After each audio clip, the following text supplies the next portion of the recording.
मुकेश अंबानी की इनकम का अंदाज़ा आप ऐसे लगा सकते हैं कि जब तक आप ये वीडियो देखेंगे तब तक मुकेश अंबानी 1,52,00,000 कमा चुके होंगे।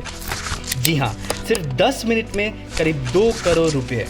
कुछ दिन पहले तक हर तरफ मुकेश अंबानी के बेटे की शादी के चर्चे हो रहे थे, जहां दुनिया भर से मुख्तलिफ सेलिब्रिटीज ने शिरकत की। दुनिया के टॉप परफॉर्मर्स, क्रिकेटर्स और मूवी स्टार्स ने उसमें हिस्सा लेके शादी को 4 चांद लगा दिए। ये तो सब जानते हैं कि ये तमाम स्टार्स फ्री में नहीं बल्कि भारी पैसे लेकर आए हैं। सिर्फ जस्टिन बीबर की बात की जाए तो उन्होंने चंद मिनट की परफॉर्मेंस के लिए 80 करोड़ इंडियन रुपये लिए हैं।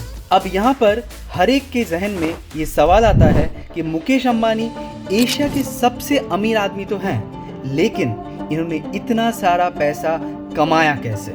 10,370 अरब रुपए क्या है?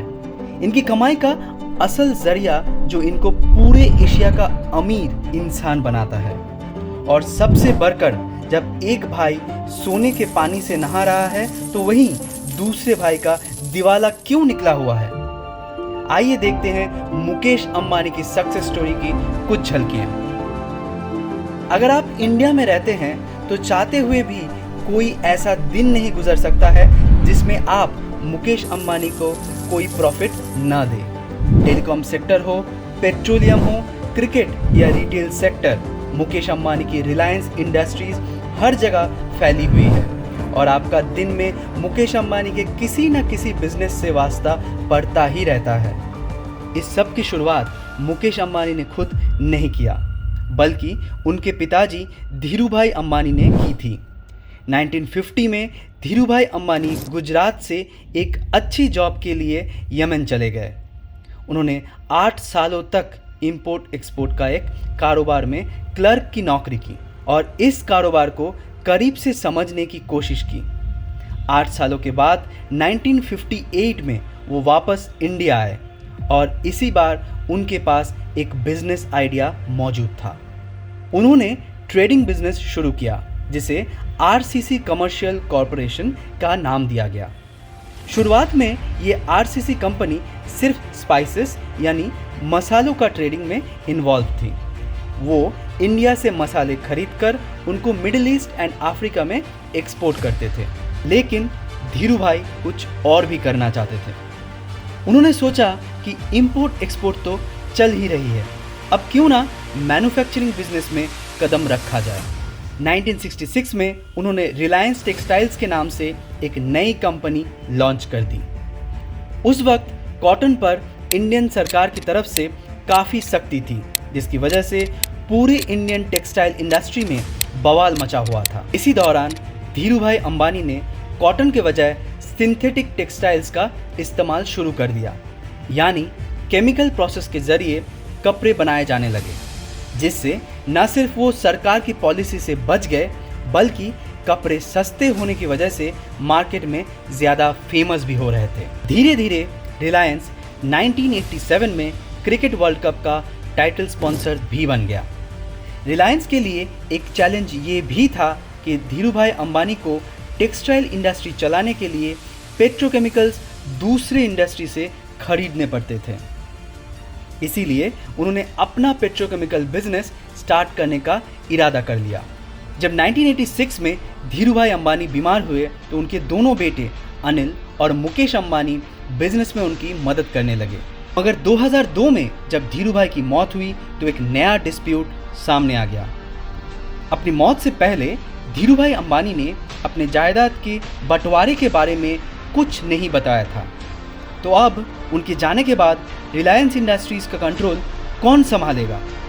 इसी सिलसिले में रिलायंस के बोर्ड ऑफ गवर्नर्स की मीटिंग बुलाई गई और उसमें फैसला हुआ कि ज़्यादा कंट्रोल मुकेश अंबानी को दिया जाएगा और यहीं से दोनों भाइयों के दरमियान दरार पड़ गई। दोनों भाई आपस में लड़ने लगे और एक दूसरे से बातचीत तक बंद कर दी, लेकिन उनकी माँ से ये सब देखा नहीं गया और उन्होंने फैसला किया कि दोनों भाई को बिजनेस आधा आधा डिवाइड कर लें। इसी तरह 2005 में रिलायंस इंडस्ट्रीज़ को दोनों भाइयों में डिवाइड कर दिया गया। रिलायंस ऑयल, गैस, पेट्रोकेमिकल्स और मैन्युफैक्चरिंग मुकेश अंबानी के हिस्से में आए और Reliance energy, telecom, Reliance capital Anil Ambani को मिला। इसी तरह ये प्रॉब्लम तो सॉल्व हो गई, लेकिन दोनों भाइयों के बीच परेशानी चलती रही। कई बार ये मामले कोर्ट तक जा पहुंचे। मुकेश अंबानी ने अपने हिस्से के बिजनेस को मेहनत करके बढ़ाया। उनके हिस्से में जो जामनगर पेट्रोलियम रिफाइनरी आई थी, उन्होंने उसकी प्रोडक्शन को बढ़ाकर उसमें state of the art manufacturing facility install करके उसे दुनिया की सबसे बड़ी पेट्रोलियम रिफाइनरी बना दिया। उसके बाद मुकेश अंबानी ने रिटेल इंडस्ट्री में भी कदम रखा, जिसके चलते भारत में एक नया दौर का शुरुआत हुआ और पूरे इंडिया में स्मार्ट बाजार के नाम से डिस्काउंटेड स्टोर्स और सुपरमार्केट्स खोले गए, जहां कंज्यूमर्स को तमाम आइटम्स डिस्काउंटेड रेट्स पर एक ही जगह पर मिल जाते थे। 2008 में जब क्रिकेट की सबसे बड़ी लीग इंडियन प्रीमियर लीग का आगाज हुआ तो मुकेश अंबानी इसमें भी कूद पड़े और आईपीएल की सबसे महंगी टीम मुंबई इंडियंस को खरीद लिया। ये टीम अगले कई सालों तक आईपीएल की मोस्ट वैल्यूएबल टीम रही। 2016 में मुकेश अंबानी ने टेलीकॉम इंडस्ट्री में कदम रखा और ये कदम इतना भारी था कि टेलीकॉम इंडस्ट्री के दूसरे कंपटीटर्स हिल गए। जियो के नाम से एक मोबाइल नेटवर्क लॉन्च किया, जिसमें कॉल्स, एसएमएस, इंटरनेट पब्लिक के लिए सब फ्री कर दिया। जियो का नेटवर्क आने के बाद लोग जियो सिम खरीदना शुरू कर दिए, क्योंकि यहाँ सब कुछ फ्री मिल रहा था। देखते ही देखते जियो के यूजर्स 450 मिलियन तक पहुंचे और जब जियो 5G नेटवर्क लॉन्च किया गया तो यूजर्स भी हद से ज़्यादा बढ़ गए। जियो की सक्सेस इतनी ज़्यादा थी कि दूसरे कंपनीज ने जियो पर केस कर दिया। उनका कहना था कि जियो न्यू कस्टमर्स को सब फ्री में दे रहा है, जिसकी वजह से मार्केट में कंपटीशन खत्म हो रहा है। इसलिए जियो ने फ्री सर्विसेज खत्म करके बहुत कम दाम में इंटरनेट बंडल कॉल्स प्रोवाइड करना शुरू कर दिया, जिससे दूसरे कंपनी को भी कॉल्स एंड इंटरनेट के रेट को कम करना पड़ा, जिसकी वजह से दुनिया भर में इंटरनेट बंडल सस्ते दाम पे मिलते हैं।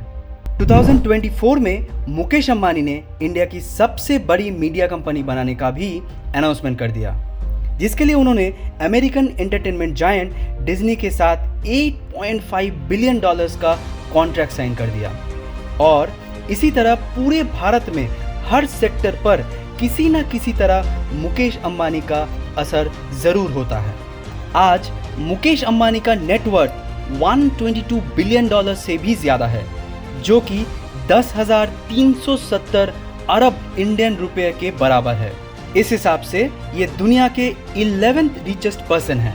अगर इस लिस्ट में से अमेरिकन बिलियनियर्स का नाम हटा दिया जाए तो मुकेश अंबानी पूरे दुनिया का दूसरे अमीर इंसान बन जाएंगे। अब जाहिर है, जब पैसे इतने ज़्यादा आ रहे हैं तो खर्चे भी उसी हिसाब से होंगे। मुंबई में मौजूद मुकेश अंबानी का घर, जिसे एंटीला कहा जाता है, बहुत ही फेमस है। ये एक 27 फ्लोर्स की बिल्डिंग है जो 37,000 स्क्वायर मीटर्स पर बनी है। इसके अंदर मंदिर, सैलून्स, स्पा, थिएटर, जिम्स और हेलीपैड वगैरह सब मौजूद है। सिर्फ यही नहीं, इन सब के साथ साथ यहाँ दुनिया का सबसे लग्जरी गाड़ियों का एक शोरूम भी मौजूद है। हाल ही में अनंत अंबानी की होने वाली शादी तो आपको याद ही होगा। एक अंदाजे के मुताबिक मुकेश अंबानी ने अपने बेटे अनंत अंबानी की शादी पर 5,000 करोड़ रुपए खर्च किए हैं और ये सिर्फ एक अंदाज़ा है।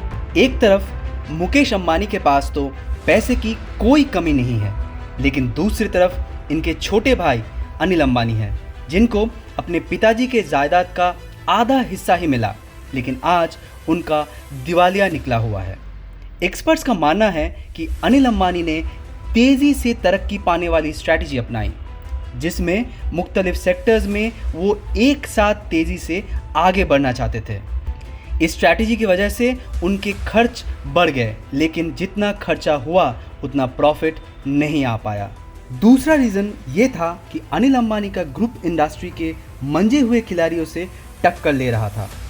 मिसाल के तौर पर रिलायंस कम्युनिकेशंस मार्केट में मौजूद एयरटेल, वोडाफोन और जियो से मुकाबले नहीं कर पाया और बैंकरप्ट हो गया। रिलायंस कम्युनिकेशन को एरिक्सन कंपनी के कुछ पैसे वापस करने थे और ये मामला मुंबई कोर्ट तक आ पहुंचा। कोर्ट ने अनिल अंबानी को 1 महीने के अंदर एरिक्सन के सारे ड्यूज क्लियर करने का ऑर्डर किया और अगर ऐसा ना किया गया तो 1 महीने के बाद अनिल अंबानी को अरेस्ट किया जाना था। लेकिन ऐन मौके पर बड़े भाई मुकेश अंबानी ने एंट्री किया और पैसे अदा करके अनिल अंबानी की बेल करवा दी। ऐसे करते करते आज अनिल अंबानी की टोटल नेटवर्थ 0 है और ये स्टेटमेंट उन्होंने खुद यूके कोर्ट में जमा करवाई जब एक केस के दौरान कोर्ट ने उनको चाइना की 3 बैंक को $719 मिलियन वापस करने का ऑर्डर दिया। Thank you.